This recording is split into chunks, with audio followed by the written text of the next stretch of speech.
céu sobre a Assembleia de Deus nos últimos dias. E derrama do céu, Senhor, sobre a terra uma unção forte. Manda anjos de fogo descerem aqui.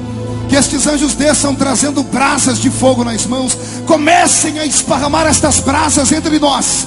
E onde houver um crente cheio do Espírito Santo, pega ele nesta noite, Jesus, e mostra o caminho da verdadeira e poderosa adoração. Fala conosco, fica conosco. Amém. Respire fundo, olhe para o seu irmão e faça assim para ele, ó. Diga: eu vou ouvir a voz de Deus agora. Pregar aqui não é fácil, até porque esse púlpito não é um púlpito comum. Esse púlpito é uma plataforma que revela a glória de Deus. E há muito tempo eu não participava de um culto onde eu visse tantos louvores dignos do Rei da Glória. Muitos talentos brotam desse ministério, e entendo agora o motivo de por que tanta perseguição. Árvore que dá frutos sempre será apedrejada. Ouvir o pastor Marcos, para mim, é uma das maiores alegrias. Ouço ele desde que eu era criança. E eu sei que ele vai falar que não tem idade para isso, mas é que eu me converti muito novinho.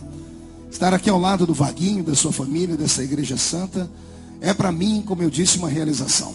Mas eu não vim aqui para visitar vocês, porque ninguém está doente aqui. Eu vim aqui para profetizar sobre a sua vida. Eu prego o evangelho desde criança. Eu tinha 13 anos quando agarrei o microfone pela primeira vez e tomei gosto pela coisa, nunca mais soltei. Todavia, eu não tenho na minha memória nenhuma lembrança de um dia sequer da minha história com Deus, de um culto onde eu estivesse presente e Jesus não estivesse na reunião. Não entendeu? Eu vou falar de novo. Desde criança, todos os cultos que eu estive, em todos eles Jesus esteve presente. E mais, não me lembro, pastor Marco, de nenhum culto que ele tenha chegado atrasado. Aliás, alguns de nós estamos atrasados na adoração. Alguns estão com cara feia, já olhando para o relógio. A mensagem desta noite foi trabalhada pelo Espírito Santo. E o Senhor falou ao meu coração enquanto eu vinha para cá, dizendo que hoje Ele nos daria um batismo de quebrantamento aqui neste lugar. Então quem não trouxe lenço, prepare a manga da camisa, a ponta da gravata. E você que está maquiada, com todo respeito, seus olhos vão ser borrados hoje. Mas nada que água e sabão não tire. Mas o que Deus vai fazer, vai transformar a sua história para sempre. E se a igreja acredita no que eu estou profetizando, não dê um grito não, dê um berro de glória a Deus aqui nesse lugar. Quem me escuta há muitos anos sabe que Jesus me deu um talento diferente. Eu não sou um grande pregador, até porque eu acredito que não existe isso. Mas eu sou um pregador capaz de cativar a sua mente, porque Jesus me ensinou a pregar contando história. E contar história bem contada faz-nos viajar pela história. Quando eu abro a minha Bíblia no Evangelho de Mateus, no capítulo 11, eu vejo um evangelista narrando a história e a biografia de um outro evangelista. Na verdade, Mateus está nos contando a história de João. Não João apóstolo, não aquele em quem Jesus reclinava a sua cabeça e colocava a sua cabeça no peito do mestre. Não é João, filho de Zebedeu, nem aquele apelidado de o garoto do trovão. Esse João, que hoje Mateus nos conta a sua história, é o João chamado de Batista. Nós o chamamos de João Batista. E muitas pessoas pensam que Batista era o seu sobrenome, quando na verdade não era. Batista era a sua atuação. Quando ele aparece num tempo diferente em Israel, ele aparece com uma unção de conversão.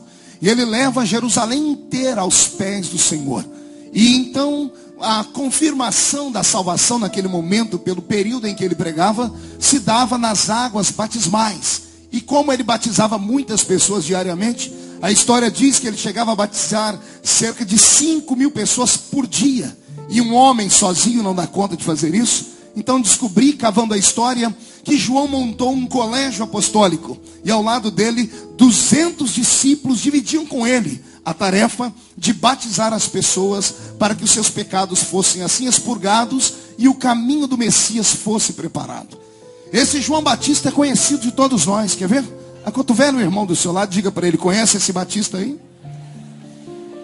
Se não conhece, preste atenção aqui que eu vou contar um pedacinho da história dele para você. Assim como eu senti quase inveja do garoto que pregou, de João eu assumo, tenho inveja. Vaguinho, não dá para não ter inveja de um homem como ele. Até porque eu sou pentecostal e sou pentecostal até o tutano dos meus ossos. Eu gosto do fogo, gosto do movimento, gosto do reteté de Jesus. E quanto mais barulho para mim, melhor. E por causa disso, eu sinto ciúmes de João. Pergunte por quê? Só falo se todo mundo perguntar.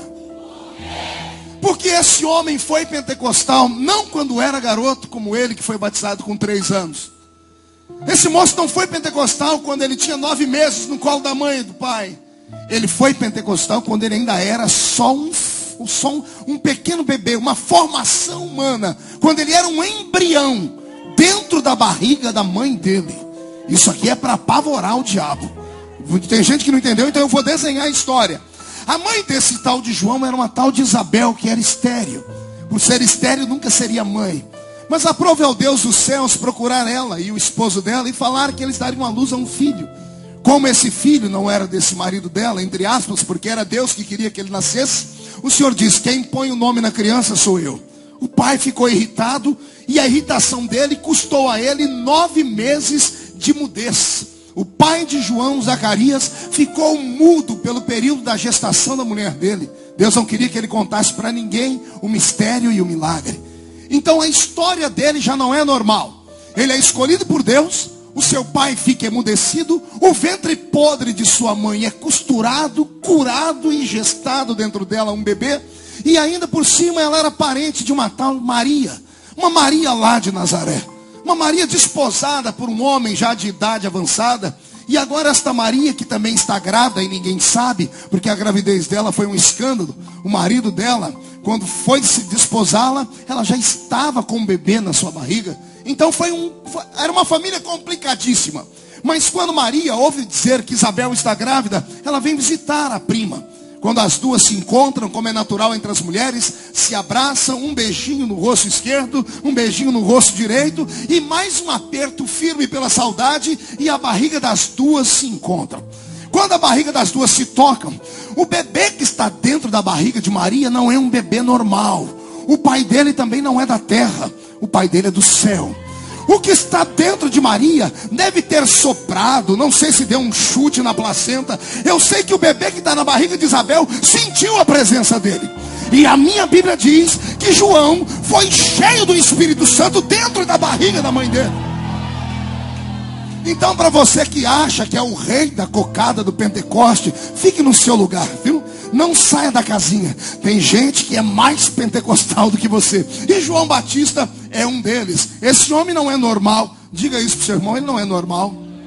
Não. Diga fazendo biquinho para ele. Diga, ele não é normal.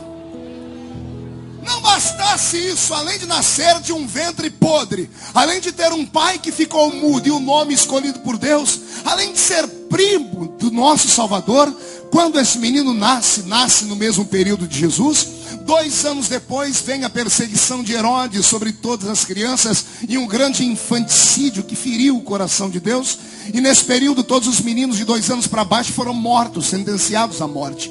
Como este menino foi escolhido por Deus, a exemplo de Maria e José que esconderam Jesus no Egito, esse menino também foi arrancado de sua terra e levado à divisa entre Israel e o Egito, numa cidade chamada Tebas.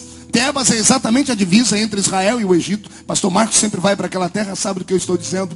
E ali em Tebas ele é entregue na mão dos beduínos. Olha que interessante. A mãe dele recebe a revelação do Senhor. A vida deste menino tem que ser protegida e não dá para ficar em Jerusalém. Então os beduínos são os moradores do deserto. São homens magérrimos. A magreza deles é tão extensa que você parece estar olhando para um cadáver. Mas pense em homens que têm força de resistência. Tudo isso pela alimentação deles. E a alimentação deles, a gastronomia deles é diferente de tudo que nós já vimos e ouvimos. Porque no deserto não nasce vegetal, no deserto não nasce fruta, o gado no deserto não sobrevive. Então só sobra para comer lá, pastor Edinaldo, gafanhoto e mel silvestre. E esse gafanhoto não é esse que as pessoas dizem por aí que é uma fruta gostosa que tem nome de gafanhoto.